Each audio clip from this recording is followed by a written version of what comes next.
should really turn my speaker on. We've asked staff to talk to Crown officials over a considerable period of time in relation to the cost sharing refresh, and to try and get some clarity around some of the issues that were promised either which way in the cost sharing agreement itself.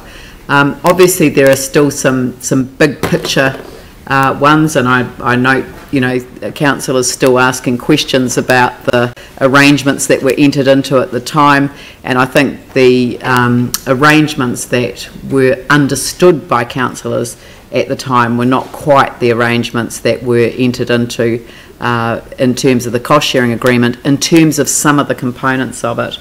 The refresh, although I had hoped that we would be able to enter into essentially a renegotiation of the cost sharing agreement in terms of the time scale and the time frames that we've been working to, we bumped up against our own re-election period, or the election period for ourselves as councillors, and now we've bumped up against the government's election period as well. So that has meant that the big ticket items as they were, the stadium, now the multi-use arena, Canterbury multi-use arena, and the convention centre, some of the things that were dealt with in a way that I think a lot of people today don't quite understand why the agreements were reached in the way that they were, but they were. So we've focused particularly on delivering on elements that we are required to deliver on under our side of the cost sharing agreement, and to work with central government over what that might mean in terms of some of the transfers of assets, which were anticipated probably, except for elements of the residential red zone land, both in the Port Hills and in the flatlands, but hopefully signalling a promise of things to come. So perhaps if I hand over to you, Brendan, and if you just want to give a brief synopsis of where you've got to as officials, and then I'll open it up for questions. I really would like to see the debate concluded by 2:30, so do leave as much time for the debate as possible. Thank you, Brendan. Sure. Just to briefly introduce as the Mayor says, the material items that have been under consideration in the refresh have included the residential red zone land that the Crown has purchased in the Port Hills, South Shore, and a small component of South New Brighton and Brooklands, and the assets of the bus exchange, the assets that are included in the work on the Avon Otakaro precinct and the Margaret Mayhew playground. Combined, the Crown has spent close to $500 million on those items, and the cost share agreement has the council purchasing and or making a financial commitment to those same items of about $75 million capital.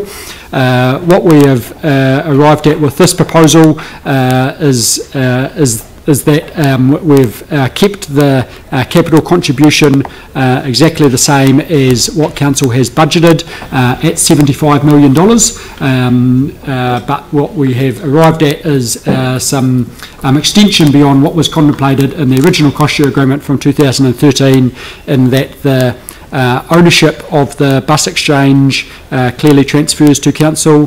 The ownership of the assets associated with Avon Otakaro and the Margaret Mayhew playground transfer to Council, and the ownership of all of the residential red zone in the Port Hills, Brooklands and South Shore transfers to Council.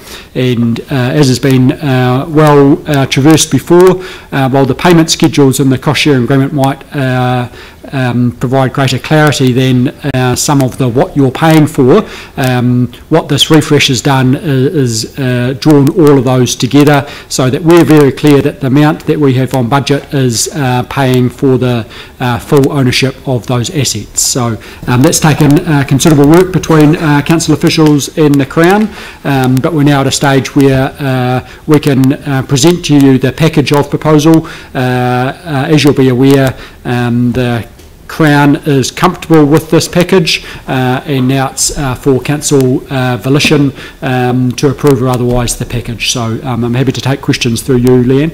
Thank you, Sarah. Thank you. And I know that an enormous amount of work has gone into this, and a lot of work went into the original cost share agreement, obviously too, lots of negotiations, and yet the Crown's interpretation of the original cost share was different to the council's, and I'm wondering, while there's some leeway in here still, whether you're confident that our understanding of what this means over timing and costing still to be done is the same interpretation that the government might currently be making. So for example, in 5.4 it says the exact financial contribution may vary slightly. I mean, we might be hoping that it might be slightly lower, the government might be expecting it's exactly the same. I mean, how confident are you that our interpretations of this are the same? Sure, I'm very confident. So what the paper does say is that the exact amount might vary within the allocated budget. So allocated budget is $75 million, so it's only going down from that, is the interpretation to take for that, and that's because there are some unknowns. So the Crown, for example, hasn't finalised the exact settlement with EQC on the Port Hills land, and so while we've made an estimate of that at $6 million, it might be $6.2 million or it might be 6.5, but within the existing budgets that council have determined through the LTP and various annual plans, that's the maximum. So I think this has been under a different time pressure than the original 2013 cost share agreement. So I think there was some urgency to the cost share agreement. It was a requirement of the council back then to undertake and agree a cost share agreement as part of having a 3-year plan. We've taken the right amount of time, I believe, with this refresh. It's been going on for a period of time, so I am confident that both the Crown and the Council have learnt from the lack of clarity that both parties, or the differences of opinion that both parties may have interpreted from the original cost share agreement, so this is far more specific in that sense. That's great. And what about the timing of the taking over of the operational expenditure with the large areas of land?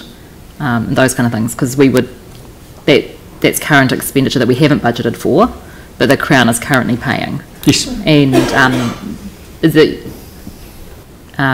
your belief that we have the same understanding of how we're going to work through that process and the time frame for doing that? Yeah, so the operational transfer of, for example, the land in the residential red zone, what the paper says is that we're going to need to undertake some detailed work to understand the exact and final costs of that, and we're going to need to factor that into the LTP. The paper provides what the Crown's costs currently are, which include security related to providing security while they're still doing land clearances, so that demolition of the houses, and their rates contribution. So that's a proxy for what it may cost the council, but we should do that work thoroughly and properly. And the dates to be for any transfer, what we're saying in the paper, they need to be within what council has budgeted, both for the capital payment and also for any operating that the council has budgeted for. So, for example, on the bus interchange, following earlier Crown decisions that they wish to continue to operate the bus exchange until 30th of June 2019, council subsequently moved out its capital payment for the $23 million until that same period, and our operating is currently scheduled for 1st of July 2019.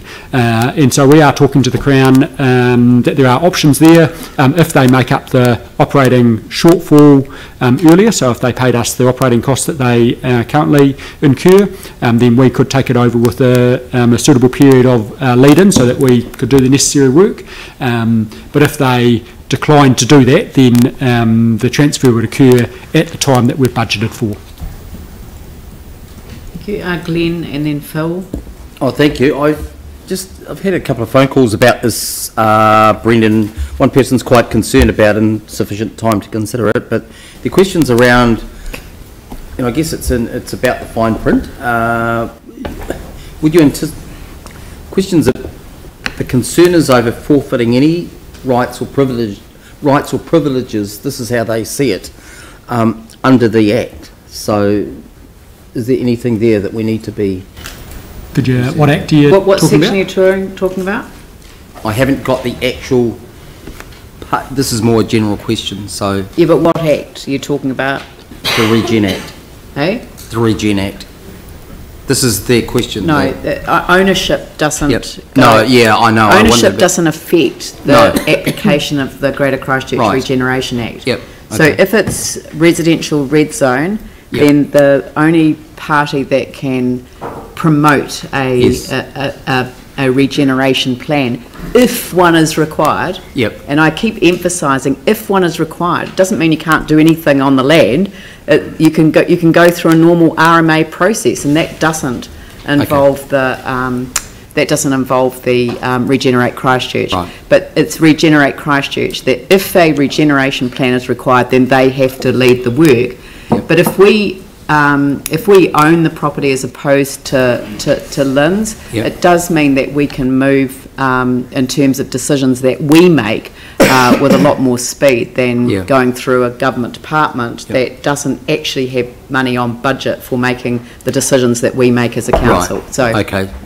So perhaps the question's better framed as losing anything under the ownership, transfer. Yeah, okay.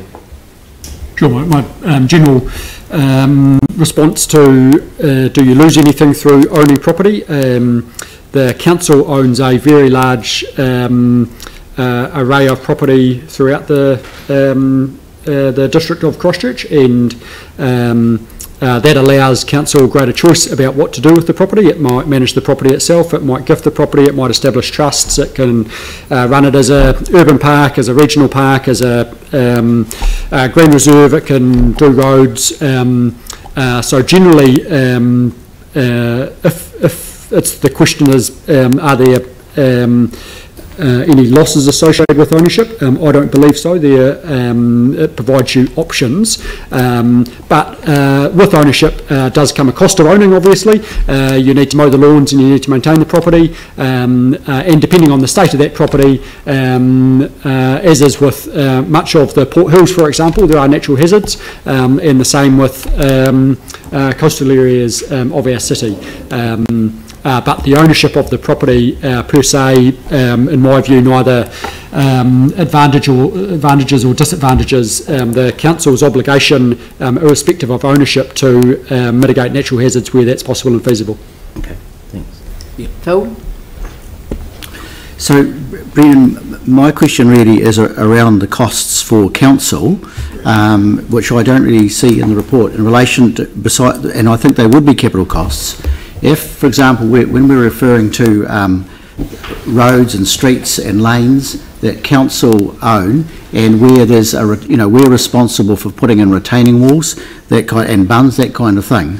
Like, have we got any estimate of those costs, future costs for council around those issues? No, we haven't done that work. So we're proposing to set up a project team to understand whether any of those costs would eventuate, and they would be kind of choices that the council would need to make to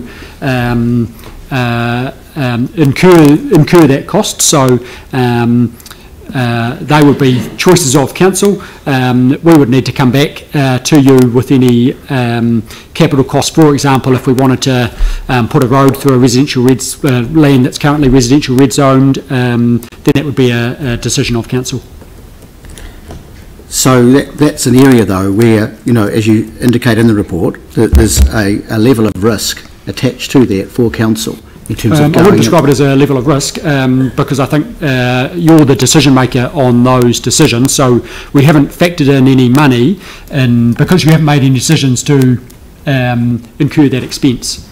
But once if we make a decision to actually purchase in effect purchase what has been red zone part of Port Hills, in effect we're responsible for those costs.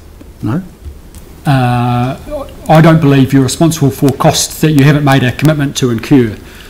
So you're responsible for the maintenance costs, but sorry if I've misunderstood. Your start of your question was about decisions that the council could make that could require a capital investment.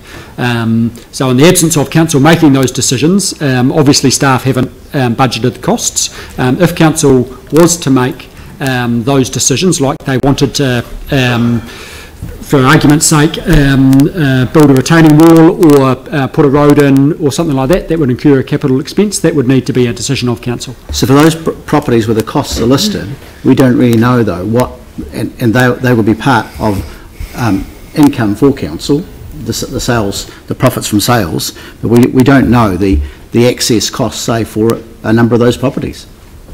We don't know the excess costs, so what's listed is the land value of those 70 properties, not costs associated with those 70 properties though.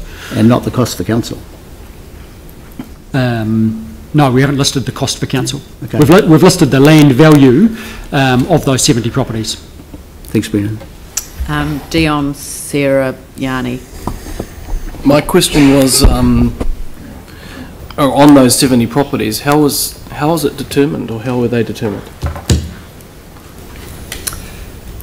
So as the councillor will be aware, there is a public excluded report that is available that details that information. So the Crown have undertaken some examination of all of the Port Hills properties, and we've accepted the Crown's position. We would want to undertake further understanding of those 70 properties. What the staff recommendation is seeking is a council decision to dispose of up to those 70 properties, and the rationale for that is to avoid project cost falling on ratepayers to undertake the project-related activity, which is a one-off cost associated with both the transfer and the conveyancing and the understanding of future options for the 1,261 odd titles that would transfer with this proposal. Could we scroll up and just show the conditions around the transfer? So, because they have been added in here that so requires that the properties referred to in Appendix A shall be available as part of the disposal process to the following persons or parties in the following order. Persons or parties who sold the particular property to the Crown as a consequence of the Crown's Port Hills residential red zoning following the earthquakes, and persons or parties generally who sold properties to the Crown as a consequence of the Crown's Port Hills residential red zoning following the earthquakes, current owners of adjoining properties, all other parties. So in signing the residential red zone offer, because it was technically a voluntary offer, i.e. there wasn't any other choice, but which was interesting, but the truth is that people assigned or gave up their right. If it had been compulsory acquisition, people would have had the right of first refusal at market value to purchase back. And there would have been some compensation in terms of if it was purchased under the Public Works Act, for example. It would have been compensation at the outset, not 2007 rating valuation. So, you know, that's the thing. So, as the property owner, if we become the property owner, that would be the condition that we would put on the sale. We believe in conjunction with Lynn's removing the red zone classification. Yeah, so we believe that's the right thing to do. So what that would then obligate the council, if it was to be the property owner, is to follow through the steps in C1, 2, 3, 4 through any disposal processes. So that would be a way of discharging what might otherwise perceived as a kind of moral obligation to offer back to the person who sold the property to the Crown, acknowledging, as the Mayor says, that while it was a voluntary sale, there weren't viable alternatives for many of those people. And I think it's important to remember that the red zone, we talk about the residential red zone or the red zone, it's a fiction. It's not a designation under the district plan. On the flatlands, it's under the district plan. It's referred to as the specific purpose bracket flatland recovery close bracket zone. And that was a zone that was given by the Independent Hearings Panel as a result of their consideration of the replacement district plan. I haven't got the Port Hills one in front of me, but it's separate from the flatlands, and that's because it was based on life risk, not like the flatlands, which was based on the damage to the land, the area-wide damage to the land, and the proximity to the water table. And these 70 properties represent approximately 5% of the total number of properties that would be transferred over, and these represent the properties where the life risk has been mitigated either through removal at source of rockfall, rock roll, through alternative mitigation measures, or where through amendments to property boundaries, suitably sized and appropriate building platforms can be built on with some title changes. So we think this is the right thing to do for a very small number of properties across the entire portfolio. Yeah, Sarah, then Yanni. Come here. Yeah, thanks for that. Just like to point out numbers 62 and 63 there, which are numbers 1 and 2, 20 Nayland Street, have been previously identified to LINZ and to the council as the preferred site by the community for their new village green. And they've been asking the community board for those particular sites, and they've been trying to work with LINZ on those to get a skate park or village green or something on those particular sites. It's been in the media on and off for well over a year now, maybe 18 months, and we've worked on that as a community board. They've got really low listed values here, and I'd really like them to be taken off the sale list. I'd like us to acquire them, but actually to look at a community use for those particular properties. This is a statement of fact when we're not. Yeah, I'm just saying, is it possible to take them off? We're not buying them for any amount of money. No, but these are in the list that we're proposing to sell. I think what the council is asking is, can we have an alternative use rather than the council selling it if the council acquires these ones? I can't see. Yeah. It's just that the community have a very strong desire for these two particular properties to be used for a community purpose. Yeah. These are specific properties, just these two, that are opposite the new community facility in Sumner, and the original community centre site post-quake was a village green, and the community have a desire to have some sort of village green again. They maintained it and all that sort of stuff, and then this is opposite. Yep, directly opposite. So if we could just take those two off. Very good lobbying opportunity when I was there for the opening of the. Yep. So maybe the easiest way to do it is either we amend Appendix A to remove those two properties, or alternatively, that would be great. Under 8, we simply exempt those two properties mentioned. Numbers 62 and 63. If you're comfortable, we can amend Appendix A to remove those two properties. Well, no, I'd actually rather that they were identified as the life risk having been mitigated, and so I'd rather that it noted that they were exempt. You know, like. Okay, so we want them exempted. Yeah. That's useful. They're already determined to be. The life risk has been mitigated. Yeah, that is a good point. We would still want to go through with 8A, I believe, to work with LINZ to remove the red zone classification. Yes. But how about then we agree to work with the local community board to come up with an appropriate community use for those two properties. Yeah. If that's noted in the resolution, that'd be great.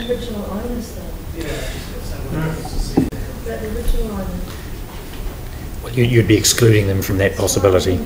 You can't have it both ways. Yeah, no, you can have it both ways, Yeah, I think we because can. this is this is a separate issue that was already going through a process before that what's the name? The Lynn's were working with the council to transfer these two properties anyway. Yeah. So the reason I didn't want them withdrawn from Appendix A is that it gives us a clear steer on what they are. So, but maybe it's just easy enough to remove them from Appendix A. Yeah, although I do think we would want to work with Lynn's. Look, I think it's easy enough for us to know not to sell those properties. I think that's fine, and then we can figure out, because there'll be others in the long list of 70 properties that equally might in fact have a alternative use. What we've sought is discretion. That doesn't mean that we exercise or that we would look to sell these 70 properties in totality. Yeah, okay, Yanni. I've got a lot of questions. I think the most important one is what's the rush in doing this today, given that we've had, basically a day's notice of this. There's heaps of detailed, quite complex information, particularly around the Port Hills risks and liabilities. So what's the rush that we have to do this today and can't do it next week? This proposal requires the agreement both of Cabinet and Council as the effectively between the Crown and the Council as the two signatories to the cost sharing agreement. So as it's an amendment to and a clarification to aspects of the cost sharing agreement. Obviously with the central government election approaching, there's a period now that Cabinet rises and in seeking to have this resolved prior to the end of the year, we believe that we're in a position to be able to make the decision. So this proposal has been endorsed by Cabinet and delegated to, as we understand, to joint ministers to make any technical arrangements to give effect to the proposal. It does require council agreement of the same, though, before anything materially takes effect. So when's the last day that those ministers can legally execute this decision? My understanding is that the last Cabinet meeting was on Monday just past. Sorry, that's a different answer to the question. The question's not about when the Cabinet meeting is. We've been told that the ministers have delegated ability to sign it off. When is the last day that they can do that? I understand that there's a 2-week report back to joint ministers, but the report back only takes effect if the council agrees to it. There would be no report back if council didn't agree to this. Sorry, no, I understand that, but you've got an election coming up in a month's time.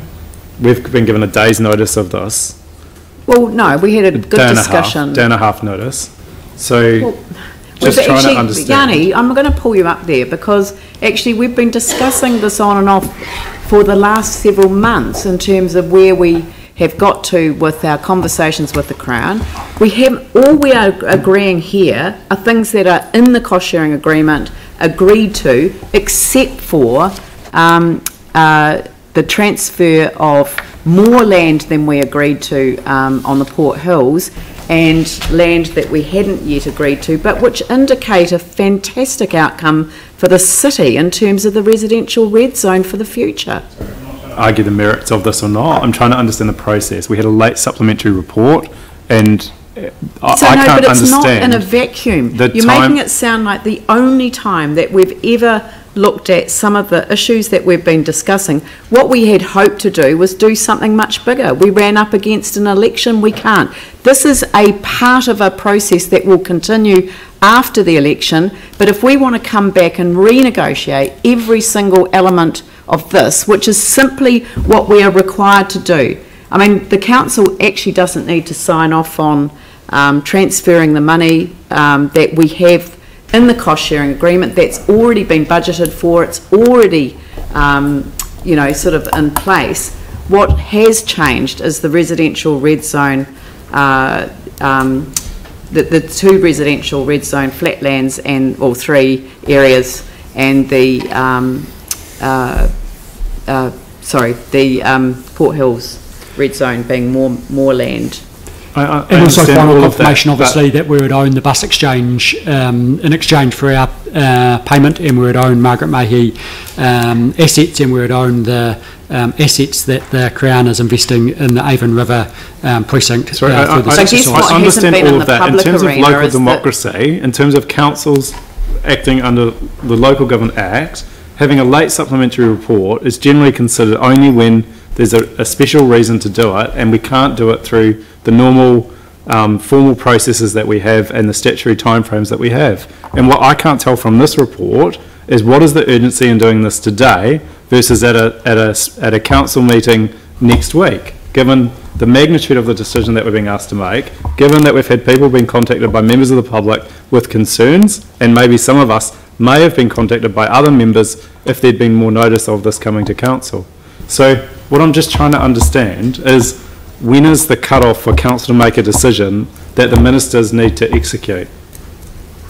It's a very simple question. Well, there's a 2-week report back, isn't there? And if we don't make a decision, then there is no report back. And we have to negotiate around that, the schedules. As So part of this that. is the proposal that has been endorsed by Cabinet. If the council was of the volition to change or not agree to this proposal, then we're back at square one, and we would reconvene with the Right, I'm new not asking government. that. I'm saying, Look, I'm asking just going if to we- intervene, Yanni, because the reality is that if this had followed the same model that had been put in place for the negotiation of the original cost-sharing agreement, we would be having this debate in public excluded. We are having this debate in public because I always said that there was going to be a refresh of the cost-sharing agreement, that it wasn't a renegotiation, and it hasn't been a renegotiation. I would have preferred that we could have had a full renegotiation. We haven't had the time in order to do that, and so we are publicly discussing some relatively minor, but they're not, you know, I said this the other day, they're not, I use the phrase rats and mice, but this is not rats and mice when you look at the numbers. But when you look at the overall context of the cost sharing agreement, these are the elements that are easy to clear away, and the risk to the council in not accepting this now is that we go back to square one in terms of a renegotiation after the general election. And if that's what councillors prefer to do, then that's fine. That is what you're entitled to do, and you just vote against the agreement. So there's no point asking questions about it. so, like, it's crazy. Okay. You're not answering the question. We can vote. We don't have one person constantly taking up all the time around No, I everything know. we do. But also, we've been talking about local control I know. and tidying this stuff up for years. And we keep getting these opportunities and dragging our feet. It's not dragging Yeah, our we feet. are It's a legitimate totally. question. We've got a late supplementary report with We've been heaps talking of about this for information, ages. Yanni. and for people to understand it and get Yanni, their head around it. I'm going to move the motion. Do I have a seconder for the motion? Dion. Sorry, point of order. I was told that I would get answers to questions I'd raised. I've got a number of questions that still haven't been answered, and I was told that they would be answered verbally at the meeting. That was in the email response, that where possible, they'd be Yeah. answered verbally, where possible. The motion's been moved. I will allow relevant questions. So can I just ask around the bus interchange? I've asked for a map and a clear picture of the land that's been proposed. There is actually a designation in the Central City Recovery Plan, and there's also a reference in the report that went to council for the cost share. And I can't tell whether the land that's been proposed to be transferred as part of this refresh is smaller than what was designated and what's in the original agreement. Sure, so I explained that to you yesterday with all due respect, Councillor Johansson. So this land is different to what was in the schematic for the blueprint. So the blueprint, which then led to the designation, and the designation in turn designated a block of land. The designation was used to allow the building of the bus exchange for the purposes of a bus exchange in terms of the consenting. What's proposed to transfer to the council is the title and the building that applies to the bus exchange, so it excludes what's commonly known as the balance of precinct land, and there are two slithers of land on the south and east side of the bus exchange building that are excluded from what you refer to as the original designation. The designation no longer exists because the building has now been constructed. So those two aren't included because they're not the bus exchange. Right. And the question around other discussions around flat residential red zone land being able to be requested from government for infrastructure. Was that discussed as part of the refresh? And I just draw your attention to Knight's Drain, where we've just had a report where we've made a decision. Yanni, that got asked and answered when we dealt with Knight's Drain, and that is that land east of east of Anzac Drive or Bexley Road is not appropriate for the land drainage solution that requires the purchase of land on the other side of the road. But the idea it's too close to the river. Maybe for that one, but there's been other infrastructure projects that we've wanted to do. And Regenerate Christchurch is required to take into account the horizontal or the infrastructure needs of the city at the time that it does its regeneration planning. You know that because we put that in the letter of expectation. Right. And just finally, there was other questions, but just in the sake of time, just in terms of the Margaret Mayhew playground, what's the valuation of that? How much did it cost to build versus the land cost? And what's the depreciation that we have to put on budget for it? So I don't... Valuation is a somewhat arbitrary figure for a public playground. So there's the cost of the land, which I understand to be in the vicinity of $10 million, and the cost of the playground is in the vicinity of $20 million. So if it costs $30 million to construct and build on the land, then that's one figure. The value of the land, though, depends on what your intentions, or the value of the land and asset depend on what your intentions are. So it's not something that has a market value per se, because there's not too much of a market aside from the Christchurch City Council of owning a large playground in the central city. So the market valuation is irrelevant, and we don't have a market valuation. What the council would account for is what the fair book value is of the property, and it would be depreciated the same as our accounting treatment of all other playgrounds and land value.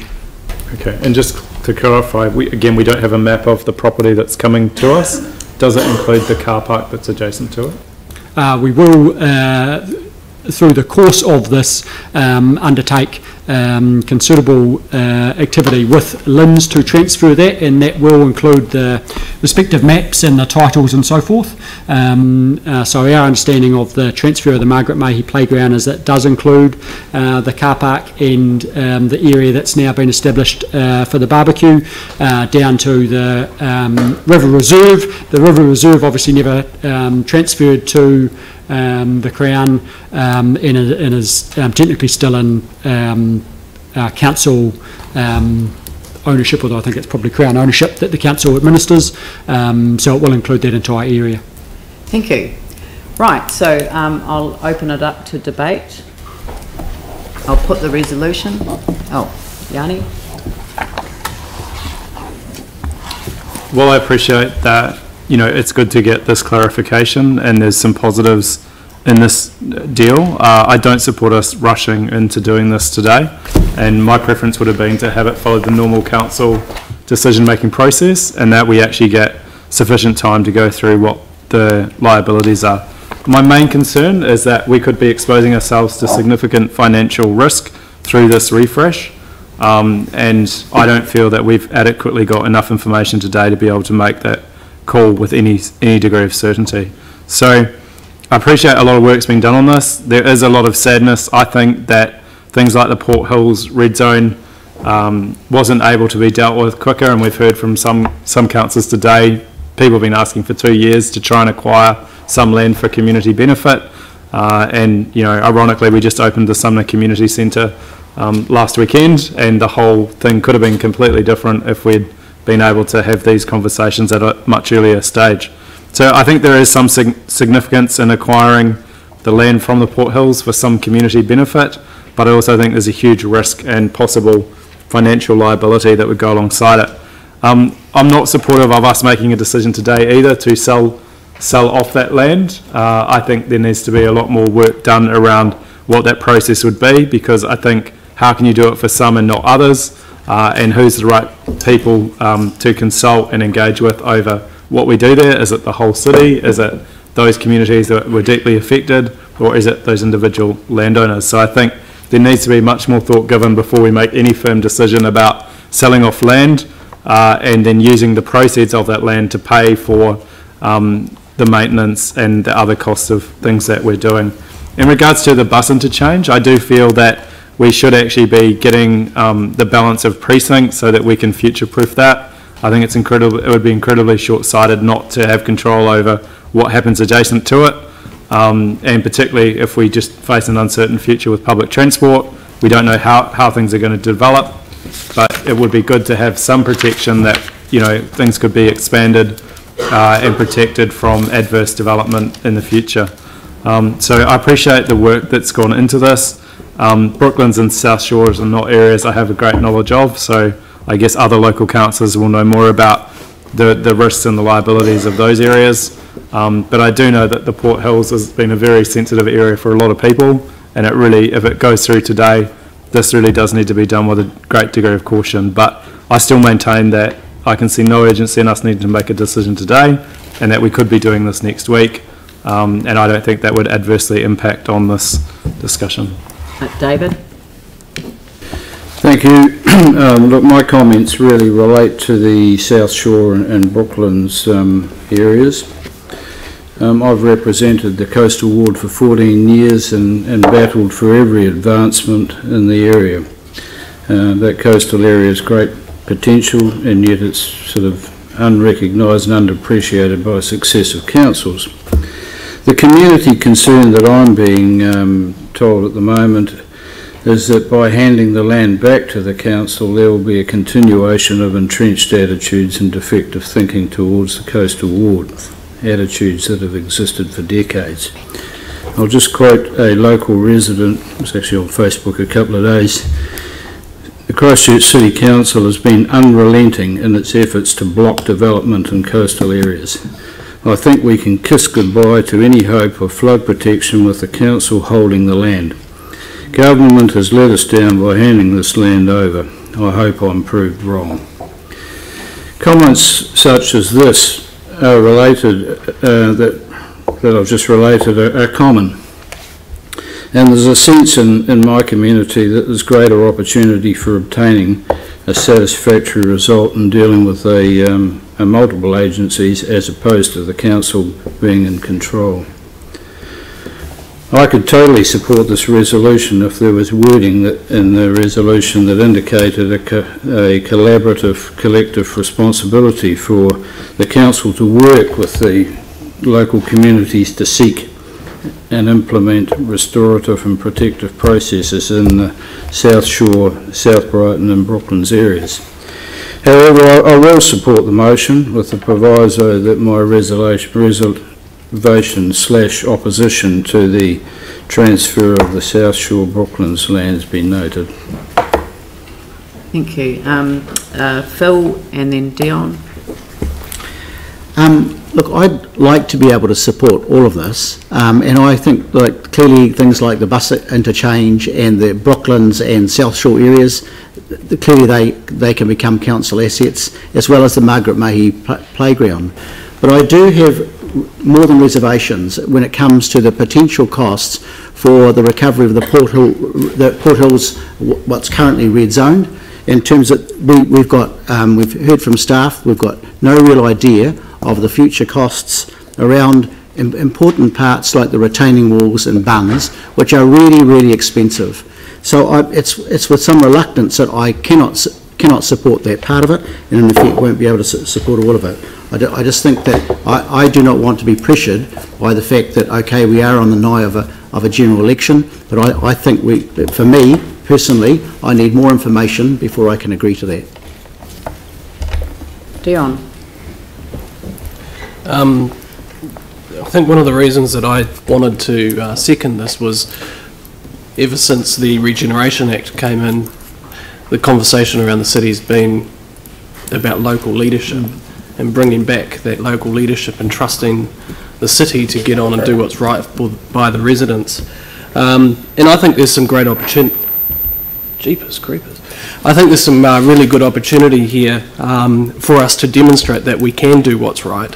I do have some concerns around numbers and bits and pieces like that have been already shared, but I think the overwhelming argument here is actually good. I mean, to close off the deal for the bus exchange is going to mean that we can actually start understanding the transport network in our city, and the public transport is a big conversation that's been missing in the conversation of transport in the central city for such a long time. So I mean, it's a good opportunity to start having that conversation. The Margaret Mayhew Playground, probably the most successful anchor project to date. I think that's great that that's going to be a city asset that actually we can be really proud of. And there are other opportunities here for the land that we are going to acquire. So I really think this is a positive step forward for Christchurch and its regeneration story. We've still got the Regeneration Act that we can sort of work through some of the issues, I'm sure.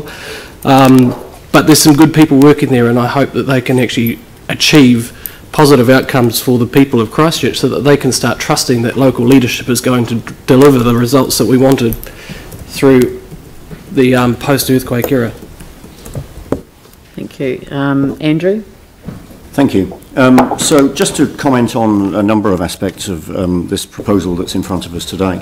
The bus interchange, the treatment there is largely consistent with the cost share agreement and is consistent with our understanding of the cost share agreement, which is the figure which is consistent with our understanding, and the ownership is consistent with our understanding.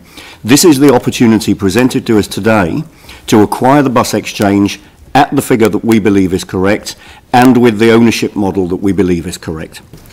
The Margaret Mayhew Playground, there are no surprises there. This largely is consistent with exactly what we expected. We've got funds on budget for both. We anticipated transactions that look exactly like the ones that are in front of us today for both, and it's my belief that we should pursue those exactly as we planned to do. Brooklands and South Shore are outside of the cost share agreement, but we have the opportunity to show local leadership, to take ownership of land where clearly there's action required, where there are issues that are outstanding, that are matters for us as a city to be dealing with, except where there are overhang from issues like the Quake Outcast case, which clearly government still need to deal with. The Port Hills residential red zone, and I live adjacent to red zone land in the Port Hills, and my own section was very close to being red zoned as a part of this process. So it's something that I've been very close to, both as a representative of the community throughout this period and also as a landowner adjacent to property which has been affected in this way. And I think comparisons between the Port Hills residential red zone and the Flatland residential red zone, those comparisons need to make clear the difference between the two. The life risk element of the Port Hills residential red zone is what's relevant to our conversation today. And I think it's important to know how those decisions were made at that time. The criteria was a life risk of 1 in 10,000 at 2016 risk values, with an understanding that the risk would dissipate over time. It's now after 2016. And it was based on residential use of that property for 16 hours a day. Now, we know that future use of some of the property that we're talking about today will not be residential, is not capable of being residential, but is capable of being a use that will add to value for communities, for adjacent neighbours. There may be opportunities for, who knows, community planting, community ownership, in inverted commas, of these sites. There may be opportunities for extensions to recreational areas, all things that I believe would be supported by our communities. And yes, there will be sites where there's opportunity to return to residential use. Some of that because of the hazard dissipating over time, some of it because of work that can be done by remediating with rockfall protection structures, and those of us that have been on the rockfall protection structures subcommittee are fully aware of what can be achieved with what often is a relatively low amount of investment compared to the value of the land. Given ownership of that land, particularly neighbouring plots of land, the ability to put in place mitigation that works and that is cost effective would be enhanced. So that's something that I want us to be able to look at. And given the disappointment, the angst, the upset, not only of the owners of this land at the time that these decisions were made, and people feeling that they were in a situation where there was no way out other than to sell their property, to transfer their property at 2007 values, I think we've got a responsibility to make sure there are some good outcomes from this. The final point that I want to make is that this is a package. This isn't a pick this bit that we like and pick that bit that we like, but we don't like this part and there's risk involved, so we won't take it because of, we won't take that because of the part that we don't like. This is our opportunity to acquire the bus exchange, the Margaret May Playground, as expected in the cost share and on our terms the way we always expected it would be, and an opportunity to get good outcomes for Brooklands, for South Shore, and I believe the Port Hills. So people have talked about risks and liabilities. I'd far rather see this whole package in terms of opportunities. An opportunity for good outcome for communities, an opportunity for us to show that we are up for local leadership. We're not saying we're going to defer this, we can't make a decision about it, we like A, B and C, but we don't like X, Y and Z, so therefore we're going to do nothing. I believe we should grab this with both hands today while it's available, because there may well be a totally different environment after the 23rd of September. We've got this opportunity in front of us today. This is our opportunity to show local leadership, and I believe that's absolutely what we should do. Thank you. Glenn. Okay, thank you. My comments relate mainly to South Shore and Brooklands, although they are not totally disconnected from the other components of this as well. We've heard how control brings with it many positives, but also the reality that there will be costs. We know about those. In my view, it brings greater simplicity by virtue of the ownership questions being resolved. The time frame could have been better. I think we may have been part of these conversations, but it's the public's line of sight that some will have questions over. And in terms of my colleague Councillor East's comments before over the council's treatment or otherwise of South Shore in particular, I think if you've got local ownership, it's a little bit like when you've got a fully elected ECAN, you have greater leverage over that group. So if the residents do have issues with the council, they can come to council. I mean, how are they going to have a conversation in that manner with the Crown? They can't. But the council is a locally elected, democratic, accessible organisation. You can come along. If you want to have a go at your council, come and do it. I know I probably shouldn't be inviting that, but if residents really have an issue with their treatment of with how they felt the council have treated the area, they can do it. So would have been good to have more time, I think, for the community. But on balance, I do support this today. Thank you. Sarah? Thank you. Just as we go through this, I wanted to just check that there was some sort of written note somewhere about those two properties on Nayland Street. We'll come up, get staff to work on some wording to put into the resolution that takes them out of A for disposal. Yeah.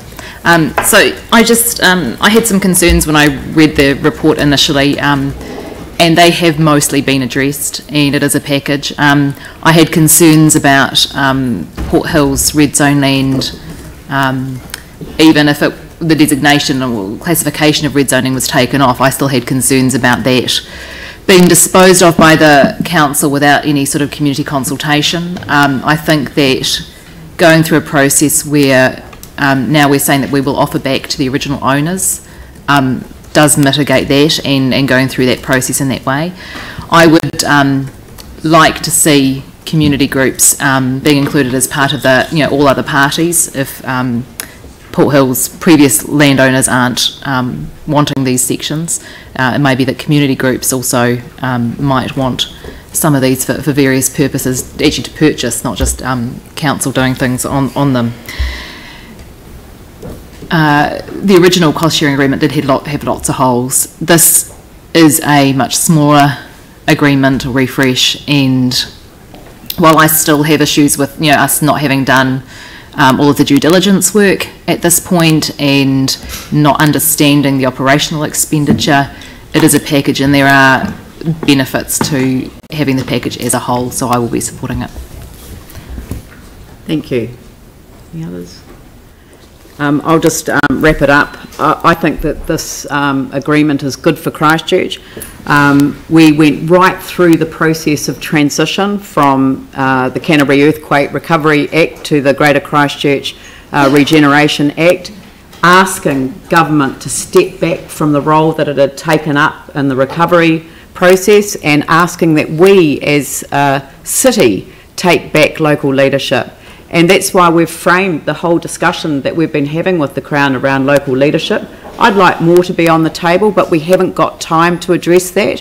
I believe we will be in a position to renegotiate the cost-sharing agreement, the really deep dive issues around the convention centre, around the multi-use arena, all of those things after the election. And actually, I think we have now positioned ourselves very well to have that discussion regardless of the outcome of the election. So I think we're really well placed. This gets some irritants off the agenda, and I've been probably the most irritated of all. So I just want to refer to a couple of them. The bus interchange.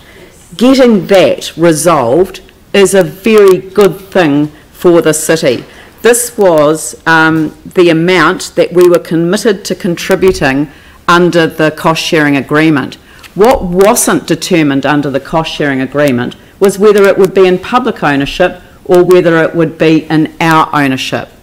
There is an interpretation in a cost-sharing agreement that in this clause you could drive a bus through, just like the bus interchange itself, and that is because there was no guarantee that we could prevent private ownership and not be off the hook for the $23 million towards the cost of the project regardless. This is now done and dusted. It's off the agenda. It comes to us for the $23 million that's in the cost-sharing agreement. The Margaret Mayhew Playground and the Otakaro Avon River Precinct assets, that's already agreed. It's in the agreement. We're actually not buying them for the amounts because those amounts were determined to be our contribution. They were always coming to the city. They belong to the city, and that's where the agreement was reached. In fact, it's a clear-cut area. There is no requirement for the council to pay for the whole of the works. It was simply to make the contribution as allocated, and the dollars and cents, some of them add up to what we might have got back in terms of insurance recoveries, but with a global settlement it's almost impossible to identify what those actual recoveries were in the long run, in the end. The residential red zone, so that's where there is a difference between what we have been what we were promising each other in terms of the cost-sharing agreement, but which has changed here. Andrew's described the difference between the Port Hills and the flatlands really, really well, so I won't retraverse it. The issue around the flatlands is that these are the three areas that are not the subject of the present regeneration plan process that's being undertaken by Regenerate Christchurch. But just to give reassurance, just to offer reassurance to those that might have concerns in relation to obligations once ownership transfers. That does not change the obligations under the Greater Christchurch Regeneration Act. It's still regarded as red zone in the flatlands. They're completely different criteria, and it is still, if there is to be a regeneration plan, it has to go through Regenerate Christchurch, and it has to engage the community, because community engagement is at the heart of the regeneration process. It's not an afterthought, it's not a consultation, it's actually embedded in the whole process. So, but I know that councillors around the table, they're going to have an opportunity to look at the South Shore paper next week, and I think that we're going to have a good opportunity to have that wider discussion about what the ownership side of things could actually hasten things happening rather than slowing things down. Because, and I keep saying this, the regeneration legislation really only kicks in if you require a regeneration plan. There's nothing to stop anyone going through an RMA process on that land. The Port Hills again is quite different because it is based on life risk. Instead of the very confusing provisions of the cost sharing agreement, which says that we get half of the land that's contiguous to reserve land up to a maximum of, half the land contiguous to, but although there is an interpretation that says that it's up to half the gross area, but it's all very confusing. This just simply says you get the lot, and it's of no. It's no more than what we had on budget. It was what we expected. If you go back to the original budget, the council thought it would be paying another $60 million as opposed to $30 million. But let me make it clear: we are not buying the land for $39 million. We are paying the half share that we're obligated to pay for the purchase of the properties, and in return we are getting the whole of the land that has been zoned red. So, you know, it is a complex area, and I'm glad that the complexity is removed by a very simple statement that we inherit the lot. I support Sarah's plea for the Nayland Street properties. I know that that community has worked very hard, and yes, I was lobbied very hard on the weekend when we opened the community centre, so that's a good outcome. All right, so on that I will put the motion. So all those in favour say aye. Aye. Those opposed say no. No. So if you could just put your hand up. Phil Clearwater, Yanni Johansson. Yeah? Is it? Oh. It looks like someone. I just asked for my reservation / opposition to the South Shore book on has been noted, although I had voted in favour. Okay, so perhaps you can we show that? Yeah, we'll note that. Thank you. Right, thank you. Good work. Sorry? You get a prize. We're just going to move on.